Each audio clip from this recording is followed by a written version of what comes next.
Hello and welcome to a brief history of Trevor Smithy. Ready, set, go. When I was young, like 8 years old, one of my favorite things to do was watch my aunt play Zelda games on the Nintendo 64. Every once in a while, she would even let me run around and slash things as Link. This was one of my first experiences that inspired my love of video games. When I turned 10, my dad bought me a Nintendo DS along with a handful of games like Mario Kart and New Super Mario Bros. I played these and the other games that I had as much as possible, and I loved every moment of it. However, after a couple of years, my DS's A button had started to get really sticky and unresponsive.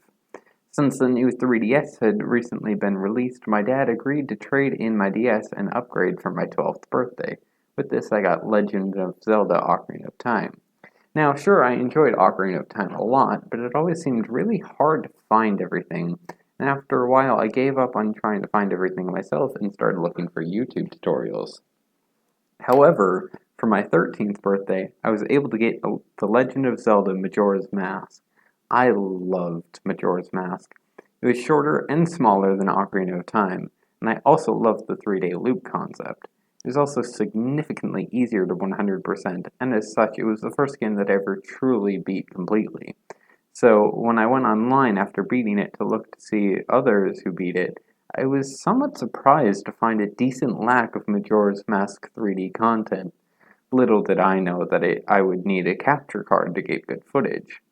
So, what did I do next? Well, I decided to make my own content. I knew right away that I should not use my real name as my channel name, and decided that I would just use a name with similar initials that was close-ish to my real name. I liked the sound of Trevor, and originally my last name was going to be just Smith. However, upon searching Trevor Smith on YouTube, I realized there were already a few channels with that name. So, like how I named all of my stuffed animals, I tried adding a Y on the end. Sure enough, there was no one else who would claim Trevor Smithy, and so I chose it. I immediately realized that I was going to have to figure out a way to record myself, so what I did was I set up my 3DS in front of a stack of books with my arms wrapped around the books, and then I put a camera on top. Yes, it was awkward, and no, it did not result in the highest quality footage, but it was what I had. There was even commentary on these first videos. Now, to be clear, I had not asked my single mother for permission to do any of this. I had not asked her if I could make a YouTube channel, if I could use her camera, and especially not if I could use her computer. But I did it anyways, and thought nothing of it. I even made a really basic intro that I never actually used. I have tried my best to recreate it as close to the original as possible. Up. Come on.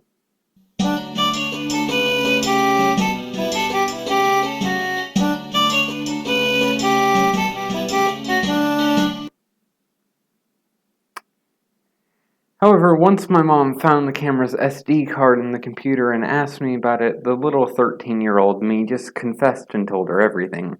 She made me delete all of the videos from the channel, and since I had been deleting them from the computer and camera after every upload, they were gone forever. I figured that was it. No more YouTube for me. However, just a few weeks later at school, I heard of a fairly new game online called Agario. I was immediately hooked on it, and after a bit, I decided to start recording it using some random free screen capture software. I even talked in these videos as well. This was also when I officially added my first profile picture, which is actually the virus, or the green spiky circles I like to call it, from Agario.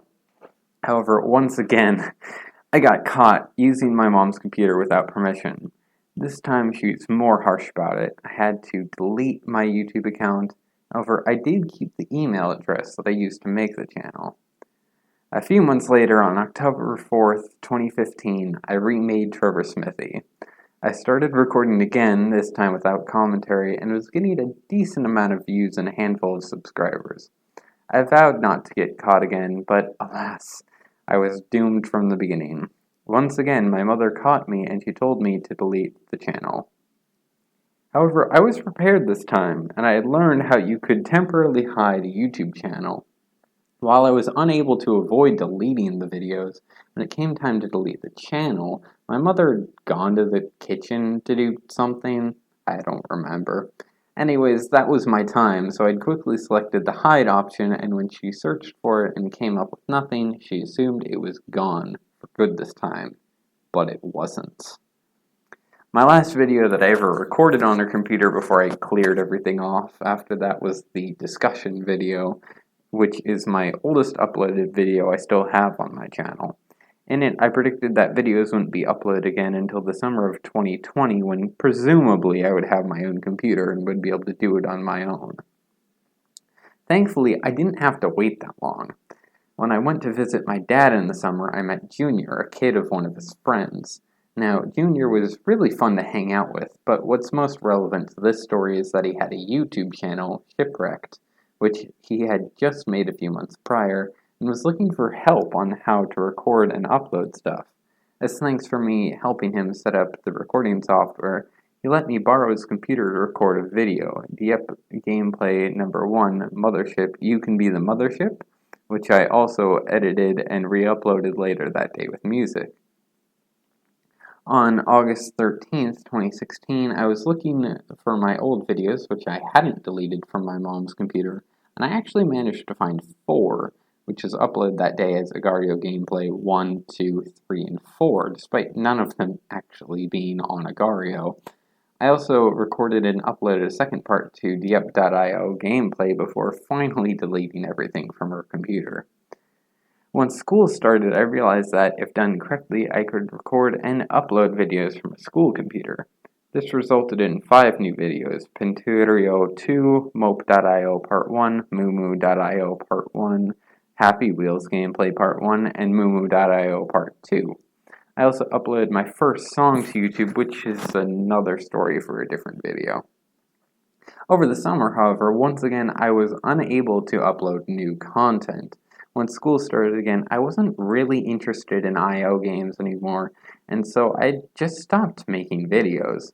When I first saw the free beta of Autonauts, however, my attention was captivated once more, and I started recording that. After my third part, though, a rather unfortunate event occurred at school.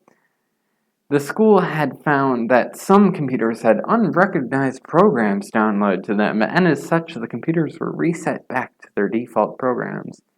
This ended up deleting my recording software and, unfortunately, Autonauts itself.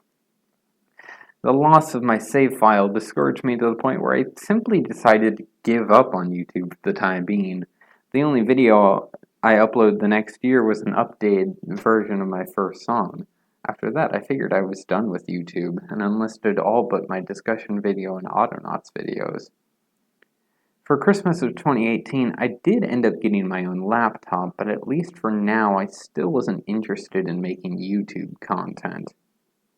It was the end of April 2019 when my friend showed me a video he saw on YouTube called Sweet Dreams, but I put Kahoot music over it, but I fixed the tempo.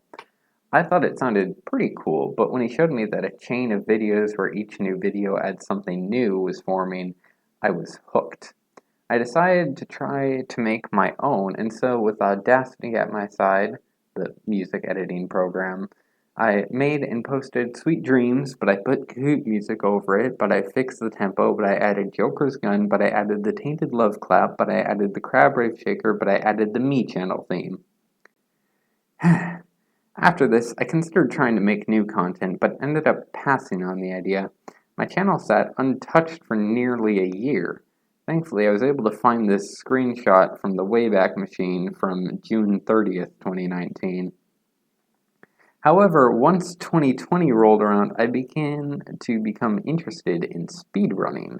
I was watching a lot of YouTube videos, and I figured that sure, I could try it, but when was I ever going to have time?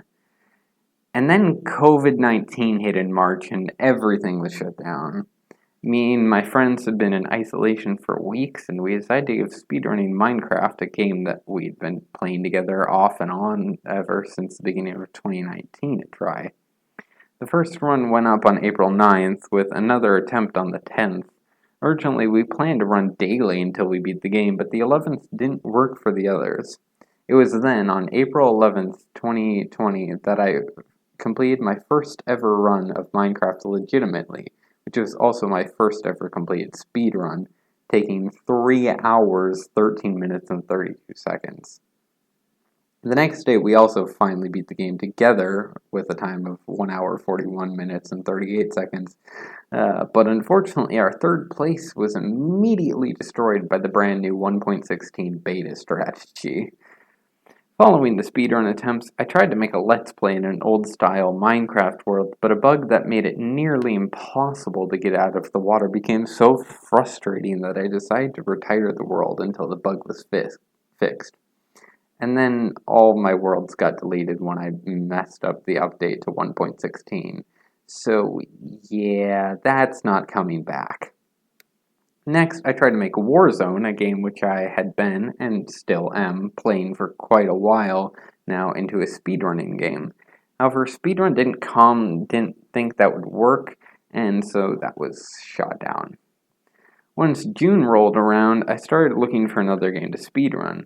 I was watching Drew Darnell when I learned about Age of Civilizations 2, and when I saw that it was basic enough for my computer to run and record it, and that it was only $4 on Steam, I just had to try.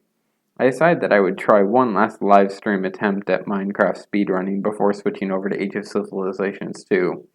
When the Minecraft game was lost due to a bad stronghold village combination, I took a break and began playing Age of Civilizations 2, which I had been playing for the past couple weeks on my own time. I set a world record and decided to keep going. I ended up posting 15 more videos about every other day on average of Age of Civilizations 2 before I burnt myself out. Sure, I enjoyed the game, but it was still the point where I wasn't that interesting, especially since I developed a new strategy, the Smithy strat, which removed war from a game about wars entirely.